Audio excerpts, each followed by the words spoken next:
game that I was most excited after playing, this is tough for me.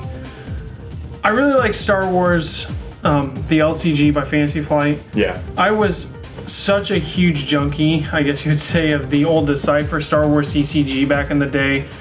Like anytime a new Star Wars RPG, or not RPGs, CCG gets talked about or introduced, I'm always like focusing in on it, see what it's going to be like and everything. So got a chance to play that, and it was actually pretty impressive. The last couple have come out, this is by a completely different company than the last couple. The last one I think was by Wizards of the Coast actually, but this is by Fantasy Flight. It's not a typical, it's not a TCG or a CCG, which is a collectible card game. It's a living card game, is what they call it. So you get the whole thing in a box, and you get to customize your decks from everything that you get in the box. Yeah, so you're not buying anything extra. Yeah, exactly.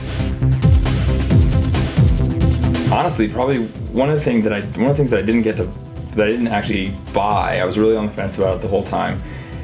And the biggest reason is just because the kind of game it is was Heavy Gear Blitz, which was a miniatures game. We kind of just stumbled into a demo of it. It's from, I think, DreamPod 9 is the name of the developers. And it's really cool. It's like mech-based, or it seems like most of the focus is on these mechs. Like really customizable mech-based miniatures game. And I mean, it's miniatures to the point of like the Games Workshop stuff. It's you build them, you paint them, yeah, all that. It seemed like there was a lot to it. Like he kind of went through and he was talking about how those specific units are the most diverse in the game, and they had like 12 different weapons you could put on them, 12 different like it seemed like it was way customizable, which I thought was cool because although I love the more standard miniatures games, the things I hate is that your army is like 200 models, and then you want to paint them, and you want to paint them well, but you also have a time, you have a certain amount of time, so you kind of have to assembly line them. Like you need to be like, you come to the table with all gray miniatures kind of thing. Yeah, well, you need to be like, how can I paint these so I can get them all done, not necessarily how can I paint them the best. And these seem like, well, if your army's only 10 guys, I could work really well to make those paint jobs great. And I also just like the tactics of fewer units. It makes it more like a squad-based game than like an army-based game.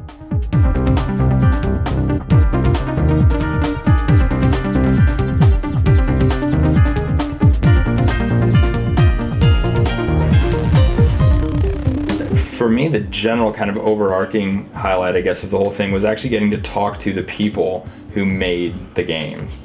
That didn't always happen with some of the bigger developers like Wizards of the Coast or Fantasy Flight, you know, because they're so big that, well, the person who's demoing this probably isn't necessarily the guy who made the game, but you know, we got to demo a deck building game that's on Kickstarter right now called Heroes of Metro City, and our demo was run by the playtest was run by one of the guys who made it. The other guy was right there. We got to play a sealed deck tournament for Shadow Era. The entire design team and the creator were right there. That's the kind of stuff that really excites me about conventions. I like the feel of like we're all kind of on a level playing field. And even Heavy Gear Blitz, like you got a chance to talk with some of the writers and stuff like that. Yeah, and they were just chilling out, and yeah, I mean the guys were super enthusiastic. You could tell they put all this thought. I just find it's a lot easier to get really excited about a game when you see the people behind it and how passionate they are for it. And that's one of the things I've always loved about conventions, no matter what kind of convention it is it puts the developers right next to the people, and you're kind of all equal, and it gives you really cool opportunities to meet them in a way that you won't over the internet. You know, they won't send you back an email. They get 400 a day. Yeah. But if you're right there, then they have to talk to you. So they do.